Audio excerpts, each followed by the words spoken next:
Hey there, everybody. Happy Tuesday and welcome to Fight Club. Happy Tuesday. Happy Tuesday. Welcome back to Fight Club, everyone. We're the show for home service business owners looking to improve their marketing, finances, systems, and culture. We're a team of self-employed industry experts, and this week we get to be joined by another power couple, Dean and Brandi Smith.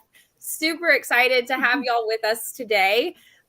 Dean, Brandi, either one, feel free. Do you guys mind giving a brief rundown of yourself and your businesses? Yeah, I can take that. Thank you for having us. We're definitely really honored to be here. So, my wife and I, we've been married for 15 years. We have two amazing children. We're definitely a family first kind of family. I've been in the Army for 20 years. We started our small business about 4 years ago, exterior cleaning company. Our goal was to provide to start a business, that something that we could scale into as I approached military retirement. And currently we have about 15 employees. We're on track to do 1.4 million this year. So we've been growing and scaling. We absolutely love it. It's a entrepreneurial roller coaster, but we're loving every minute of it.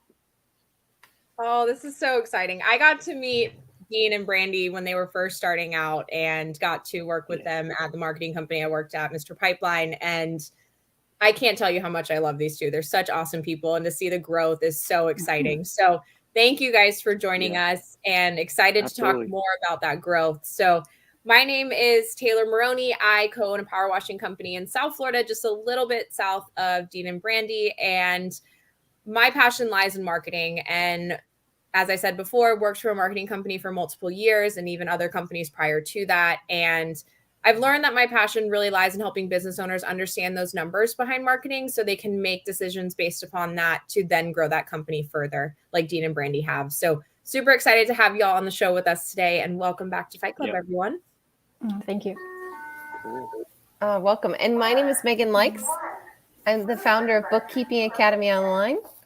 I educate and empower small business owners to know their numbers so that they can live more financially rewarding lives. I also destroyed my office this weekend, so I have a husband that's like crawling. It's okay. It's okay. He's trying to not show up on the counter, on the camera. I own a full service accounting firm called Likes Accounting Company, and a window cleaning, gutter cleaning company with my husband Jeff here in Northern California. And I'm excited to talk to you about growth. Breaking that 7-figure mark in less than 4 years is very incredible. I'm also the note taker, so if I'm typing madly, that's why. But welcome to Fight Club. We're excited to have you. Happy to be here. Yes.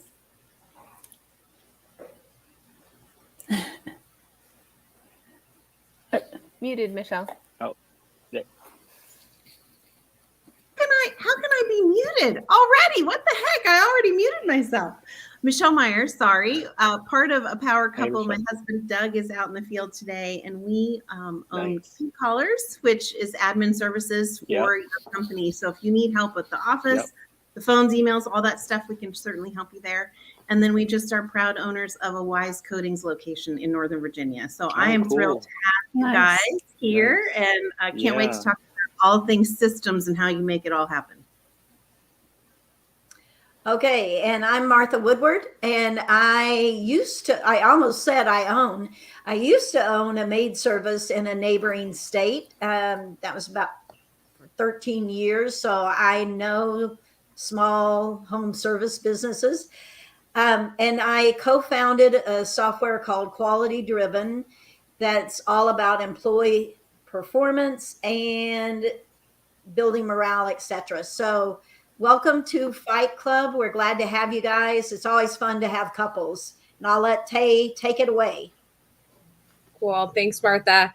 So I get to steal y'all first and kind of warm you up for the rest of the ladies. So we're going to talk about marketing, and I feel this is a unique situation for us because I really got to work with you guys in the beginning and the start of this, when it was, Dean working a little bit in the truck and then adding a few employees and, starting to build that marketing plan to get to where y'all are at now, which is so exciting to see that in 4 years you've reached this over $1 million marker. So I would love to know what you guys have added. I know you started out with really, a Google Ads campaign. You started out with some SEO. You started with a really great website that the team over at Pipeline designed. So as you started building into that, were there some things that you added in around your neighborhood and your community or other marketing ventures that you decided to tack on to those pieces as you started to grow? Yes, absolutely. Obviously, Google Ads is definitely going to be, your low hanging fruit, but you want to partner that up with a really good SEO package as well. As you start, looking to grow and scale, you do need to look at other marketing levers. And I look at it. There's hunting and there's farming, right? And so you've always got your hunting stuff, your Google ads, your Facebook ads, and then you have farming, which is a lot of like your relationship marketing. That's things like being in your chamber events, being an active participant in your community. We have somebody at all the chamber events, the golf tournaments, the any of like the nonprofit type of events that we can be at. So building relationships is key. Having really good referral partners is great. And you have to spend money on marketing to be successful. I know a lot of guys who they're like, my phone's not ringing. I'm like, well, what are you doing? What's your marketing budget? They're like, well, I don't really have one. So you have to have a good, healthy marketing budget. And you have to stay proactive. You can't be reactive. So we build out a 6-month marketing plan in our business every 6 months, and it has things like boots on the ground, unsolicited commercial bids, like door knocking, like talking to neighbors, like we really yard signs. I mean, we pretty much do everything that we possibly can, but at the same time, you also have to track it. And so you have to figure out where are my marketing dollars best served. What's performing, what's not performing, and just continuously reinvest back into marketing. And that should be the most important thing in your business. That's my strong suit. But even your field technicians are marketers, and I always tell them, you're a marketing ninja first, and then a house washing ninja second. I love that. Absolutely love that. Yeah. So because everybody's watching you. Yep. Absolutely, they are. They're the ones in the field that have that first or second impression with other people that you aren't technically washing that house for. So you actually dropped like 5 or 6 golden nuggets in that brief little monologue there. So I am going to kind of circle back to a few and kind of go a little bit deeper, if you don't mind, because there's some really great things that you mentioned, Dean, that I think a lot of people need to kind of rehear again on the show. Okay. So first and foremost, you talked about the analogy between hunting and farming, which is such a great analogy. We have a couple gardeners here on the show with us. I know some of the ladies totally understand where that farming concept comes from. And that really is the nurturing process, right? Of making sure you're watering your plants every day, making sure you're doing the right fertilizer to grow that plant. So to grow that relationship, like Dean's talking about. And then from that, you also mentioned how, you've had to make adjustments, right? And potentially, I'm assuming, increase the marketing budget accordingly to make sure we're allocating for the hunting side of it, which is really where you're pushing money out into the Google ads, say SEO, some other email marketing ventures, things of that sort, while also working on the farming, which is still money going out of the marketing campaign. So within this kind of 6-month plan that y'all work on, have you seen that the price does increase as you continue to grow the business? Because I think this is a question I get a lot is, can I just kind of stick to the same budget? Do I really have to increase the budget? What does that really look like for me as an owner to add more money into that bucket and then be able to see what those results are? Because that's a little scary for people to start throwing extra money into that bucket, not really fully knowing what's going to happen. Yeah, it's definitely scary in the beginning. I know when I first came on with you guys and Mr. Pipeline, and I was talking to Evan over there, and we were looking at spending like, $1,000 a month in SEO and Google ads, and it was such a big commitment at the time. But you really do have to take that leap of faith initially, and once you get that snowball rolling, it's so much easier. It's easier to add to that budget when you start hitting revenue. Um, and that you do, every market is different, but there is a point of diminishing returns as well. So I you know you do get past a point where no matter how much more money you throw at marketing, your return on investment is not exponential. And so you kind of got to do some market analysis a little bit. But um, I think marketing is probably one of the best investments that you can do in your company, because Brandon Vaughn always says it. Revenue fixes a lot of mistakes in your business. And so when you have little moments or something's not quite right, revenue fixes a lot of those issues. Absolutely. And you hit the nail on the head with saying there is a point of diminishing return when it does come to marketing, and knowing your market personally for your area is where you can really start to decipher what that diminishing return marker really is. And honestly, when it comes down to it, like Dean mentioned, he really leans on his staff and he leans on the people involved in the business to be able to be that face of the business in other places. It doesn't mean that Dean's always the one going out and networking. He really believes in his team to go out and do that as well, which shows great camaraderie and shows the beauty of the culture within that company, which I'm sure Martha will want to talk to you guys about. But as far as, teaching and training your technicians, if I could get one tip from you on how to train a technician to market, because I feel like this is sometimes the hardest thing to do is getting that technician to market for the business. Yeah. If I could get one last tip from you, what would be your tip to help owners transition their technicians from just technicians to being rock star marketers in the field as well?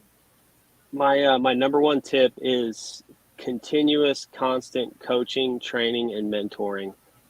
You have to talk to your guys every day. You have to have what Josh Latimer always says: communication stamina. You have to say the same things over and over, and you got to be there for them daily, and you have to hold them accountable. So they need checklists. They need to know, like, hey, did you put a yard sign out? Stuff like that needs to be on a checklist so that they know, what winning looks like, and that's something that they can measure. Absolutely. That's awesome. So I could talk, I know Dean and I could talk forever about marketing. We have in the past Absolutely. for very long times. So I appreciate you spending some time with me, and I know Megan's itching to talk about the revenue things that you dropped in our segment. So I will go ahead and pass y'all over to Megan. Cool. Thank you. I want to talk to you both about growth, and about how you set goals as a team. I think that this is something that my husband and I struggle with every year. One of us is a numbers person and the other is not as much of a numbers person. And sitting down and setting a growth goal or setting a marketing budget or setting a budget can be sometimes a stressful event in our house. And so usually you have to leave our house and go somewhere else to safe, neutral space. And it's kind of the season of this. I actually am teaching a goal setting class today at noon Pacific. And so I was updating just one number as you were talking, because I was like, oh, that's a good way to say it. So can we talk about what's the process like? Have you done your goal setting for 2023 yet? Is it a collaborative approach? Just one of you just come and be like, this is the goal. How does that work? Yeah. Well, we're very fortunate. And I really need to preface this first before I can say anything about anything, is we have surrounded ourselves with so many great, coaches and mentors and people in the industry. We're in the Conquer program, we're in Soft Wash Systems. We've been surrounded by so many great people, and we followed a lot of people like Brandon Vaughn and Josh Latimer, and we followed that model. So anything that we've ever learned has been through a lot of, being educated by other people in the industry. And so in the Conquer, every year we do our budget for the next year, and we reverse engineer our goals. And what we look at is our capacity, first and foremost, and then we look at our revenue from the previous years, and we determine what's a reasonable expectation for growth. and your goal should challenge you a little bit. I know we did right at 1 million last year. This year we set the goal for 1.4. It was a little stressful thinking like, how are we going to accomplish that? But we looked at our capacity. We have 5 trucks. We reverse engineered what's our daily production rate, what's our weekly production, our monthly, and we just unpacked that and looked at our seasonality and our seasonal curve in the industry, and that's how we came up with our monthly revenue goals. Obviously, there's some adjustments. You might spend a little bit more, you might spend a little bit less, or but it's an adjustment. And me and Brandi, we talk about it all the time. And I still remember when we came on with you guys, Taylor, at Mr. Pipeline, that we were looking at going from 25,000 a month to 50,000 a month in revenue, and it was so mind-boggling. We didn't think it was even possible. And fast forward, we routinely do over 150 a month. So it's just, you have to constantly set the goal out there. And but do you guys, sorry to interrupt, but do you guys, like, as a couple, do you celebrate when you hit a goal? Like, what is that experience like? Because it sounds like it's a team effort. It sounds like it's a family business. And like, are you like, who's the one that's like, no, we can't do 1.4? There's got to be one of you. It's probably more me. I'm like, okay. I don't know if that's possible. Yeah. Or like, oh, we can't grow to that many technicians, or that would be helpful. So like, how do you guys talk each other into it? And then how do you celebrate it together?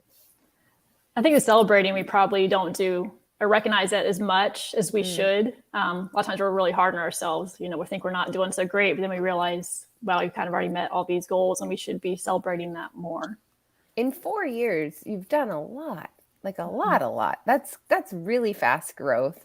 So what's the next goal? Like, what's the next milestone? Maybe we can help you celebrate. Maybe we can help you set a celebration for that. Yeah. Yesterday we were at the shop, and I told Brandi, I said, we need a 6th truck. And she said, no. See, I'm telling you, I was like, you guys can't, there's no way you're not having these discussions. At our house, this happens all the time, like every day. Oh, we have a whiteboard in our living room here. We kind of sketch everything out and ideas and kind of the goals we want to hit. So, yeah, we that's, been one of the biggest blessings in our lives together, is having this business that we build together. And we talk a lot about that, about how we have this thing that we're building together, and it has brought us so much closer. But don't get me wrong, there's moments where Brandi's like, I don't want to talk business anymore. Like, we're done for the night. And I'm like, all right, let's talk about something different. But it is nice having that thing that you can grow and build together with your spouse. And Taylor, I know you guys have a power washing company. You and your husband are both building that together.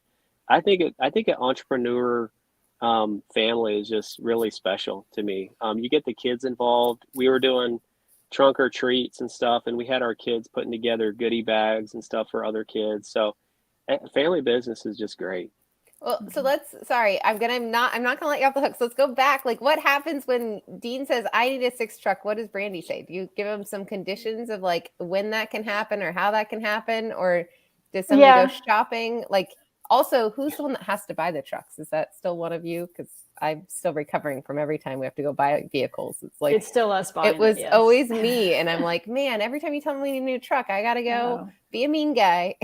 Yeah. Brandi's the researcher. And then she makes me do all the talking. So I kind of do all the back end work and get him out to the front. So I found you your truck, and you're not going to spend more than this. And go get it. I teed it up for you. He already has the application.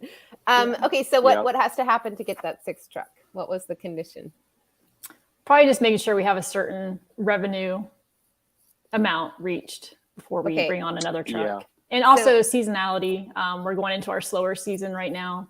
So it'd probably be before we hit our peak spring season. Well, at the end of December, we'll be in our slow season, but right now we are scaling up for Christmas lights. Christmas lights, yeah. But yeah, we have to always balance that. There were times in the spring when we had all 5 trucks maxed out every day doing the most possible capacity.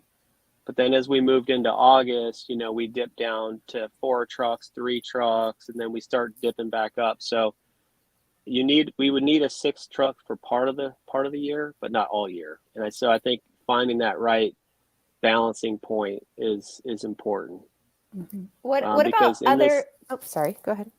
I was saying in this industry, you have that seasonal curve, and so you have to be an expert at scaling up and scaling down throughout multiple times throughout the year, and that's with your staff and all that. So I'm 15 years into that seasonal business where, you know, February and August sucks, and I don't like laying off because I feel like we've built up a good team at this point. And so I have not figured it out yet, Dean, but I hate that about our business. Like, I hate it when you've killed it from April to July, and then the phone slows down and you're like, oh man, like, and you know, for me, when it picks back up is the first rain.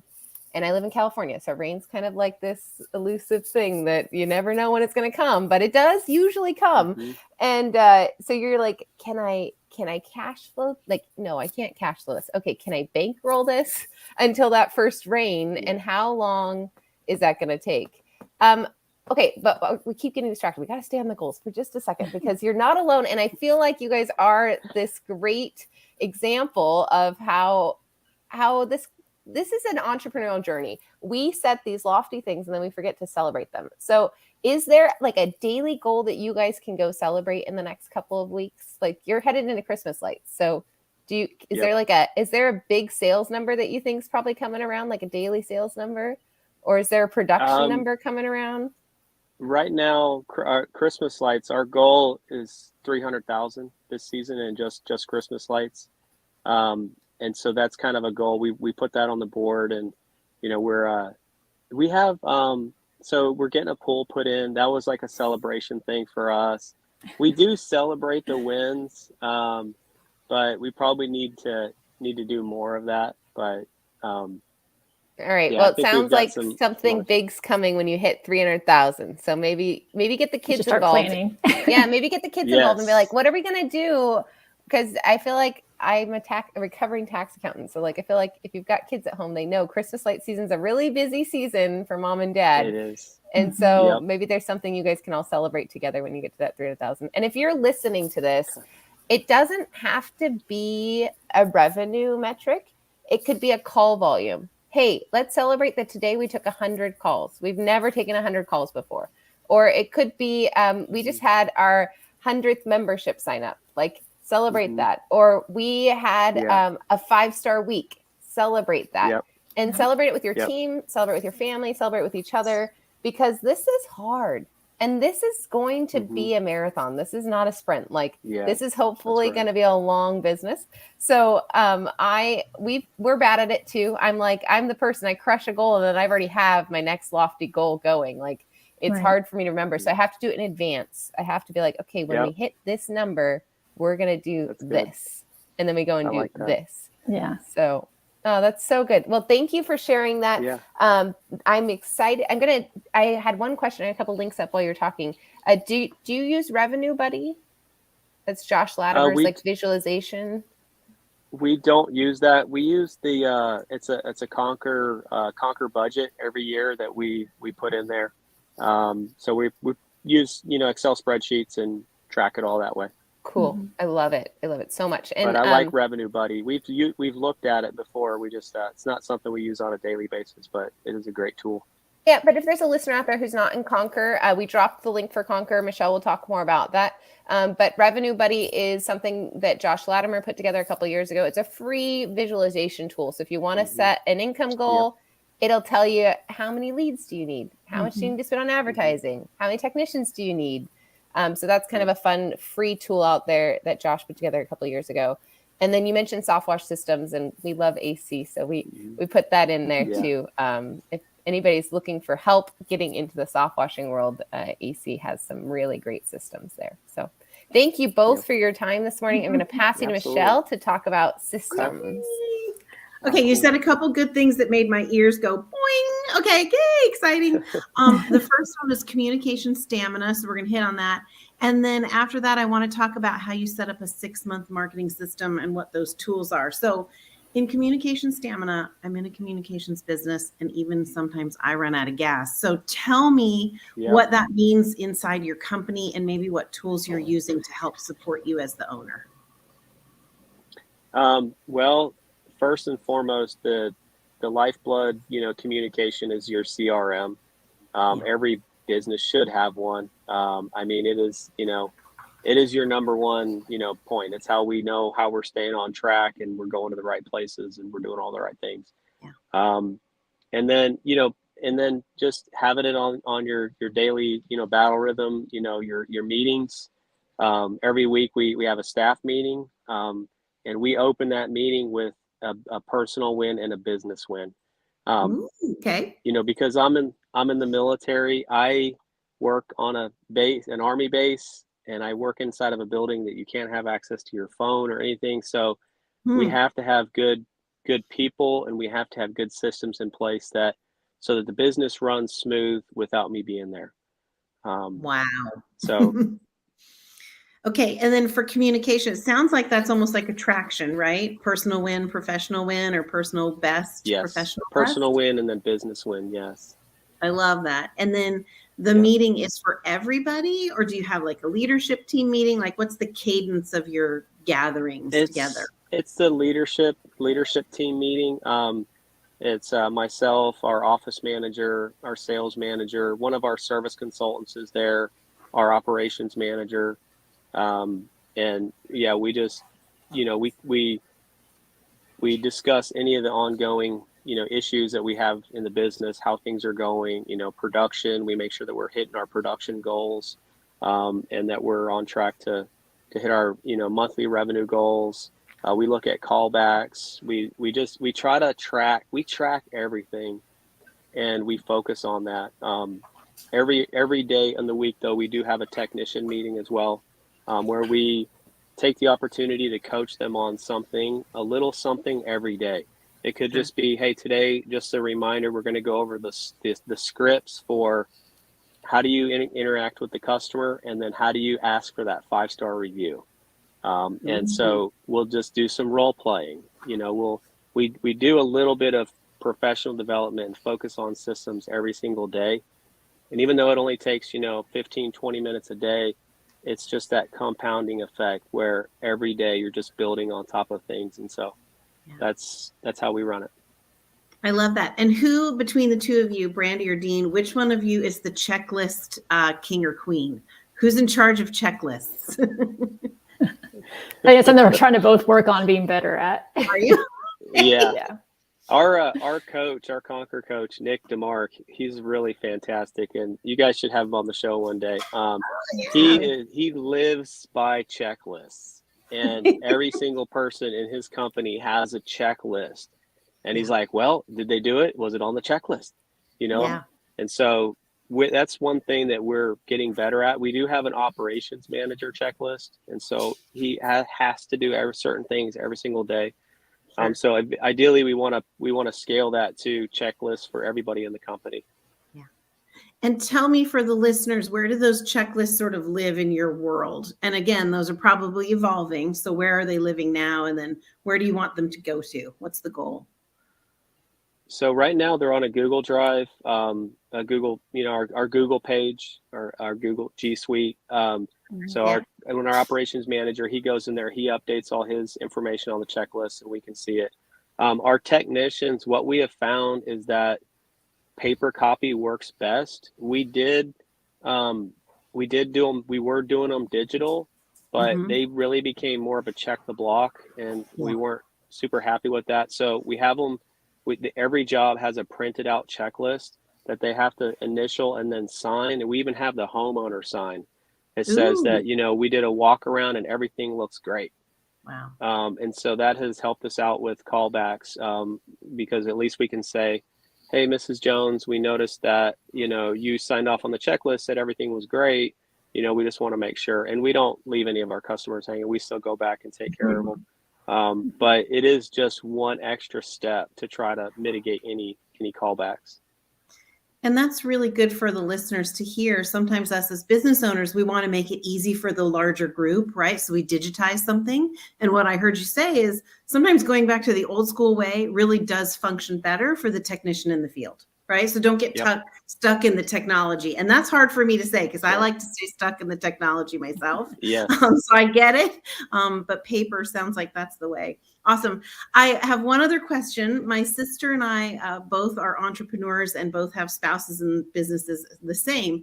And she has a term that she calls both of us are on the skinny end of the branch. Tell us how you as couples kind of combat being on the skinny end of the branch in your business sometimes. Do you have a system to kind of connect, or do you have like a standing date, or like how are you kind of managing that part? Because I think a lot of people need that kind of insight into how to do it together. Yeah, we definitely do try to do like a weekly date, just the two of us, and try not to talk about business, which is very hard because it always seems to tend to go that way. It's so hard. Well, good. Yeah, and we try to stay positive too. We try to live a very abundant life, and we're always thinking about the positive mindset. And so it's easy to get caught up on like we had a callback or we had a touch up or this customer wasn't happy or whatever. But like our coach always says, and we share a lot of this with him, he's like, you guys have a 99% success rate, so be focusing on that. You're always any company that's over 7 figures is going to have little problems. You're going to kill some bushes. You're going to break Mrs. Jones' little planter. They're going to have things, but a lot of times it's also how you handle it. And so how we handle it is we come together as a company and we just rally together to get that customer taken care of. And we have completely dropped the ball and earned 5-star reviews from our clients.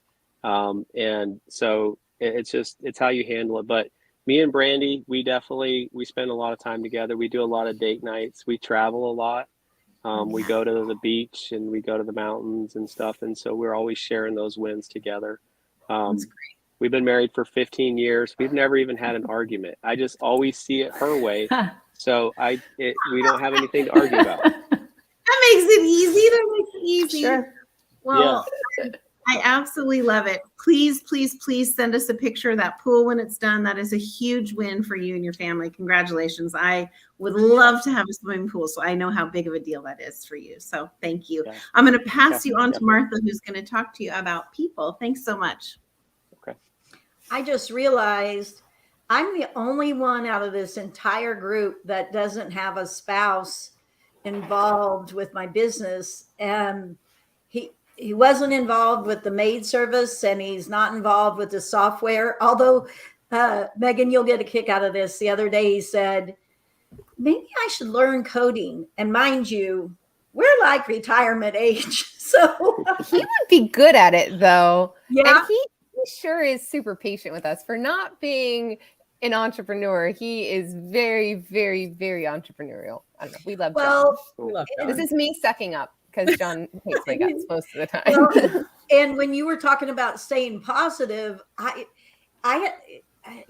only certain personalities can really endure this kind of life, because there's just so many things that you could go down a rabbit hole and worry about. But anyway, I want to get to checklists because you've mentioned them a couple of times, and I know in the cleaning world, maid service world, that checklists are not used widely, and it's because people get in a rush and they don't really, they just check it off, whether they did it or not. So how do you mentioned the homeowner checks or signs off on it. Now, that would be the way to make it work. But what about when the homeowner's not there? How do you not get them to just mindlessly check that off? There is a spot on our checklist that says that homeowner was not home, and so that they'll check that box if the homeowner is not present. Which we don't require the homeowners to be there. Right. We do ask that. We do prefer that they're there, because if there is an issue or something pops up, or maybe a little bit of water is leaking in a window seal or underneath the door, that's a really great opportunity to identify that problem like up front. So we don't require that the homeowner be present, but we do prefer it. So what if someone were to go through that checklist and they check everything off done, the homeowner wasn't home, the homeowner then complains, and somehow you find out that indeed they did not do, one or more things that they checked off. What would happen then? Yeah. We'd bring that technician in for a counseling session. And part of our accountability mechanism is our office staff. They do a follow-up phone call every single day with all the customers from the previous day. And they just call, they say, hey, I'm here with Veterans Pressure Washing. I just want to check in and see how everything looks. How did the guys do for you? Did everything come out great? And that's kind of one of the ways that we get in front of that as well. And if there is a little bit of an issue, then we tell the homeowner we want to come back, we want to fix it, because we want them to be 100% happy. I think the technicians just kind of know there's that accountability, because we're going to do the follow-up. We're going to make sure that we're going to do the follow-up calls. Yeah, I agree. And I think checklists without some piece of accountability, that's where it fails. Is if people depend on the checklist as the sole piece of accountability, that's where it's going to fail. That's right. Yep. That's right. Yeah. There definitely has to be an accountability mechanism followed up with every single thing. Just like in the military, there's always a system in place to go back and make sure that you are being held accountable, that you actually did what you were supposed to do. And we're not perfect. We do have callbacks, but they're usually just very minor things. We missed a little spot over here. Can this get a little bit cleaner over there? So I think just leaning forward and being the ones to engage with those customers has really helped us out a lot. And we've even had customers say, no, it's fine. It's not even a big deal. It's just this one little thing. And we are always, no, we want to come back and fix that. We want to make that perfect as it can. We can't work miracles. I can't turn back time, but we want to get that as clean as it can possibly get. Yeah. And your follow-up calls are part of your marketing right there. I mean, closing that loop and making the follow-up calls would make people talk about you, because that is a unique thing to do, especially now, I think. Yep. Yeah. And it gives them one more touch point to ask about leaving us a 5-star review. We do have an automated follow-up campaign that goes in and asks for reviews. But that office admin touch point is also a really good touch point. Just to say, hey, we sent you a direct link to leave us a review. It would mean the world to us if you guys went ahead and did that. But if they've already left a review, it's an opportunity to thank them for the review. Right. So it kind of goes both ways. And right now we're at 870 5-star reviews. So our goal is 1,000. We're going to buy everybody in the company season tickets to our AAA baseball team here.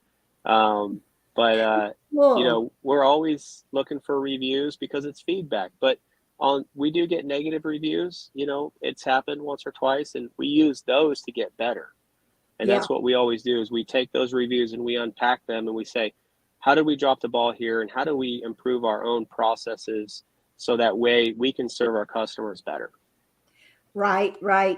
And on those reviews, is there, do you tie the reviews to some kind of point system for your technicians? Is there any kind of incentive for them to convert to reviews?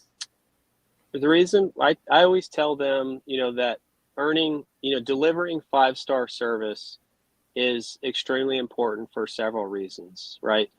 Number one, it ensures that you're going to have that customer again for the next season. And so if you go out there and you over deliver and deliver 5-star service, we're going to have that client again. And that's good for everybody in the company, because we get you guys now, everybody wants to have jobs on their schedule. No technician wants to show up and say, well, I don't have any jobs on my schedule. So the more they over deliver, the better our pipeline is for people coming into the company so that we can fill their schedules. Right. So it's a win-win for everybody, and it helps provide for everybody in the company. So, and then we read the reviews, we post them on the board in our office. We have a section for, it's called Attaboys and O Boys, and each crew has a chain hanging, and whenever they get a call back, it goes on there. Whenever they get a 5-star review, it goes on there. So we try to celebrate the wins. Right. We use the times where if we maybe didn't quite deliver 5-star service, we use that as an opportunity to learn and get better. So just constant coaching and training with the technicians is the best way we found to tackle that. Can I ask a question? Because I'm like learning from Dean. Who owns that? Like, who's in charge of that? Like, is that an office manager? Is that you, Dean? Is that Brandi? Like, whose responsibility is to make sure the counseling happens and that the checklist, like, who notices the checklist didn't get done? Can you talk us through that? Sorry, Martha, I'm totally hijacking, but I'm like, that's so fascinating for me, because in our company, like, we have lots of good ideas, and then the execution kind of falls short on, like, who's going to be the one that's in charge of this? You need a military background, Megan. I mean, I do. We haven't said it yet. Thank you, Dean, for your service. And thank you for taking a call from your car on the base where your phone works. That's fantastic. Even I am not the best implementer and accountability person, because I'm here on base all day. But that's why using the DISC personality profile to make sure that everybody in your company is in the right seat on the bus. So our office manager, she is very much data-driven, task-oriented. She is our accountability mechanism. She is the one who is going to make sure that you turned in your checklist and it's completed and it's filled out properly. And she's the one that's going to make sure that that board is being updated on a daily basis. So between her and our operations manager, they really own that and they manage that. I'm more of a visionary. So I definitely had to surround myself with, implementers and people to hold other people accountable, because I just want to be everybody's friend, so. And is that a weekly stat that you report as well? Like, if they didn't do the coaching, would that be something that you would catch on a weekly stat meeting? As far as which metric? The coaching, or the, any kind of a coaching. Do you report like how many coaching sessions you had that week, or some kind of metric to make sure it's happening? Yeah. So a couple of different ways. It's what we do is, like, if technician has a call back, we report on that every single day. We track that every single day. And if there's a call for a callback that comes in tomorrow morning, when we're having our technician huddle, we'll pull that crew aside and we'll go over that, because there's always two sides to every story too. We don't just take that opportunity to blame our technicians. We'll go over that, that instance there. We'll try to figure out, okay, hey, what exactly happened out here, Yeah. But then at the same time, because it's on the board and on the wall, that helps hold everybody accountable, because nobody wants to get attaboys on the wall. So they don't want to see where they had a callback, or, maybe they killed a plant or a bush or something like that. So I think having it in a public place and having it visually displayed is important. But yeah, and then just transparency. Yep. Yeah. Yeah. And quickly, because I know I have to pass it back to Tay.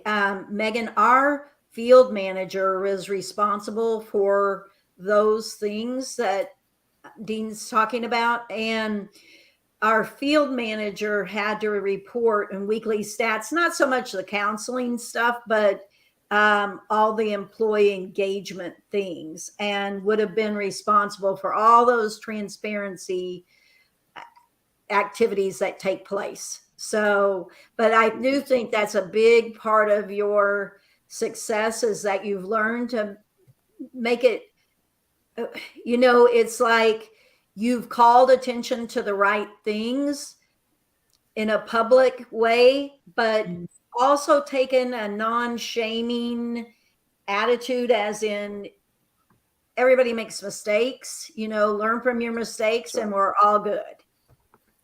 That's right. So, yep. I like it. Okay. We're out of time, but this has been great. And thank you so much, you two, for speaking to us. And Tay, I'll let you take over. Let me take it over. All right. Awesome. Well, I'll just reiterate what Martha said. Thank you so much, guys. This has been an awesome show, awesome hour to be with you.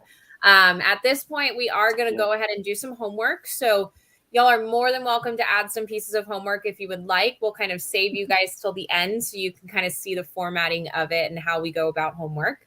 For those listening, if this is your first time listening or you're a regular listener to the show, then you will know that I'm about to ask you to only choose one piece of homework. And this is intentional. We want you to make sure you're moving the needle forward in your business and really being accountable for listening to the show and putting things into action. So we talked a lot about some checklists, some accountability things today. So we want to make sure we do that for you. And we do have a Facebook group that you can join if you need help with this homework, or you just want to run an idea past one of us. That's where you can be able to get in contact with us and be able to make sure this homework gets taken care of. So going to go ahead and start it off with some marketing homework. A couple things. Listen back. Dean dropped a ton of gold nuggets in the marketing section. I couldn't even probably get to all of them to recap them. That's how many were dropped. But one of the things that I think is very fitting for where we're at in the time of year right now is the fact that Dean does a 6-month marketing plan, not a full year. And I think this is a great way to go about your marketing plan. You're not having to, plan out an entire year and then, have to rework it every quarter almost. You can be able to work on it for 6 months, really be able to do testing if needed, be able to see what's working and make adjustments to that plan. And then at that next 6 months, be able to completely change it, continue with what's working, or add in some new features. So when you are working on the 6-month plan, I want you to keep in mind the analogy that Dean used, which is your hunting versus your farming, right? So make sure we have both of these buckets handled for your 6-month plan. So you're being proactive and working on things while also being able to have your Google ads running and have network marketing going as well. So 6-month marketing plan, I will make sure to drop a link in the group for some kind of guides for how you can be able to accomplish this if that's what your homework is this week. I was just about to ask, hey, do you have a template or something? I need that. So thanks for that. Michelle has a template too. I love it. Don't take my homework. I'm coming in. Okay, I'm not taking it. I already typed mine out. I'm not taking it. So as Tay said, these are all good homeworks. We're not competitive. All of them are going to be something that you need to do probably. We want you to just choose the one that you have to do this week. The one that you're like, oh yeah, I can't go on another week in business without doing that. So for finance homework, we're in this goal setting season. We're in this budgeting season. And I'm going to challenge you to put rewards to all of your goals, to find the little milestones that you can celebrate. I hope that there's a celebration for the 6th van that's coming to Brandi and Dean. I hope that if you have struggled with hiring and you're listening to this, there's a celebration for that next hire. I I did my first interview in 15 years for Jeff Likes Clean Windows yesterday, and it was a fantastic hire. Like, I am so excited. I'm like really proud of this. And so I had a little dance party when I got home, and I told Jeff, I said, I think I'm going to take back over hiring. This is not how I should be spending my time, but choose where you're going to celebrate over the next year and build them in. So we said technicians, bands, call volume, revenue, sales. It could be on a daily basis. It could be a year to date, but just find these milestones as you're building out your goals, and then get some buy-in from your family and from your team about how you're going to celebrate them. I love that Dean and Brandi said that they're buying season tickets to their local AAA baseball team when they hit 1,000 Google reviews. And I have a feeling that the team helped them set that reward. So don't be afraid to ask your team, how would they like to help celebrate their hard work? And get your family involved, because they want to celebrate with you too. So I'm going to put that in as our finance homework this week. Love it. And your systems homework this week, despite what kind of software you have or CRM, don't get trapped in the tech. Maybe go old school for your technicians and put something on paper. So I'm going to link in the homework in our private Facebook group a place called template.net, and it's like checklist heaven.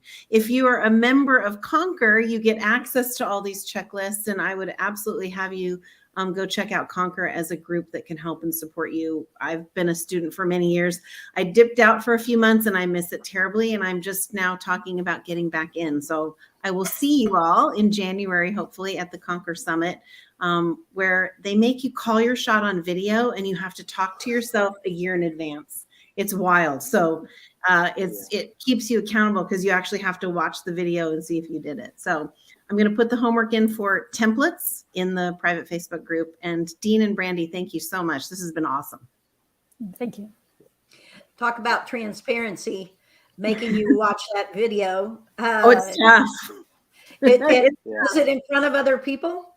No, you had to leave and go somewhere private and then call your shot is what Brandon calls it. And so you had to talk about everything that you'd worked on for the last 2 days, and then you had to call your shot. And it's weird because I forgot all about it. And then he sent the videos out to everybody about 3 or 4 weeks ago, and I watched it again. And the majority of the things that I said I wanted to accomplish this year have happened. So it was wild. It was very wild. And I'm sitting by the pool. Yeah. I mean, so it must work. I mean, and I'm, you know me, I'm kind of a bull. I think I know the most. And so it worked on me. So I'm grateful. Well, I asked because that would be at the Concur Summit, right? Yeah, I'll be there. Yeah, I'll see you guys there. Awesome. That would be a great thing to do with your staff in January too, personal goals. But anyway, okay, people homework. Figure out how the accountability measures that you have for your team, how can you make that transparent? Because that transparency raises the accountability bar. All right. So, I mean, I'm going to say quality-driven dashboard calls people to see who's doing what, but we did it with absences. We did it with a lot of things. And sometimes it's just like a United Way, like barometer that how we did it. So it can be very old school and easy. So anyway, that's your homework.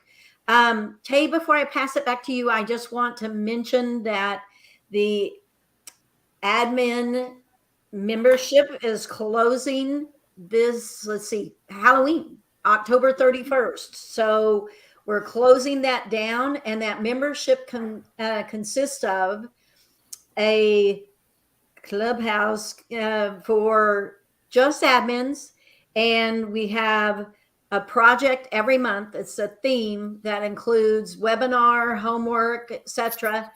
We give merit badges. That's our accountability. And so if they get that company related project done, they earn a merit badge, which then will be in a pinning ceremony in person and all that fun stuff.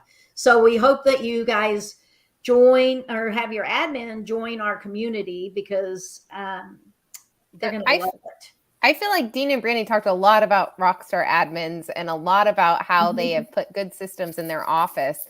And that's what the admin community does, is it helps you empower your boots on the ground. It helps you empower the people that can help you drive this home and make sure that what you think is happening is actually happening on a regular basis. It helps you set them up for success. And the community is an extension of that, because it's not just one-time learning. It's almost like, I love that Dean was saying they do daily tech meetings. Like, there's no daily training for admins. It doesn't exist. And so we're trying to build an accountability group to help your admins have a tribe of like-minded individuals. So we'll put the link to that admin community here. Did we want to pass it to the Smiths for homework? Yes. I think you should both give homework. I feel like, I feel like each of you should give a homework assignment. Yeah, no pressure. Right. You want to go, Brandi? I have to think of something. I think we're both like, Well, I mean, I can get started. Homework is if you're in business and you don't have a coach or a mentor, you really should get involved with something along those lines. That is, the Conquer program is how we have grown and scaled our business. And before that, it was just listening to Josh Latimer's podcast, Quick Talk podcast. I say just get a coach or a mentor in your business, in your life, looking at your numbers, sharing those metrics and stuff. So that's good. Love it. I'll just say something I think that's really kind of helped us as we've grown is really just kind of brainstorming and mapping it out and actually physically writing it down somewhere of like what your goals are, what you want to achieve. It's kind of almost like a vision board, and just really lay it all out there, what you see your future being. And you guys use a whiteboard for that, right? Like a whiteboard in the office? We have them in the office, and we actually have one in our living room here. That's what I was going to say. I love that you have a whiteboard in your living room. I had a little pushback at first on that, but she good. gave me pushback, but it looks pretty. But what we've pointed out on this board that we have in the living room is, if we write it on that board, we end up accomplishing it. And so even if it seems like a crazy, scary goal, and we put it on that board, we actually accomplish it, because when we'll periodically go through and we'll erase all the stuff that we accomplished. And it's nice just seeing all that stuff come off the board that we accomplished. And sometimes they're small goals. We have health and wellness goals. We have financial goals. We're constantly trying to just raise the bar, and we get to a certain point and then we're not comfortable there. We want to go further. And we have always raised the bar in our life. And I think that's something that's really helped us out. We're never comfortable. We're never content. We always want to do better. We want to do more. We want to grow more. So I love that. And it's transparency and accountability, even in your living room. Yep. That's right. Yay. Yeah. Awesome. Well, Dean, Brandi, if someone did want to get into contact with you, wanted to chat about business and kind of just share life experiences together, what would be the best way for them to get into contact with you all? Yeah, probably send me a message on Facebook. That's probably the best way to get a hold of me. Yeah, and I mean, I'm in the Conquer program and, soft wash systems and all that stuff. But yeah, I'd say just send me a Facebook message. Yeah, awesome. That's how I got him on the show. So he's very serious about that. Just send that Facebook message and he'll be there. That's right. Awesome. I can access it at work. So even though I can't have my phone in the building, I do have access to have Facebook in the background. So if you send me a message, I'll get to it. Love it. And we appreciate you having us on the show. Oh, of course. Thank you. Dean and Brandi, we always wrap up with a quote. And so I found one today that I thought was really fitting. I love it. It's from Bob Proctor. And he says, accountability is the glue that ties commitment to the result. And so I absolutely see the results. And I'm sure that accountability is the reason why you guys are here. Congratulations to you both. And everybody have a super day out there and keep fighting. Awesome. Go fight. Thank you, guys. Thank you. Have a good day. Okay, see you guys later. Thanks so much.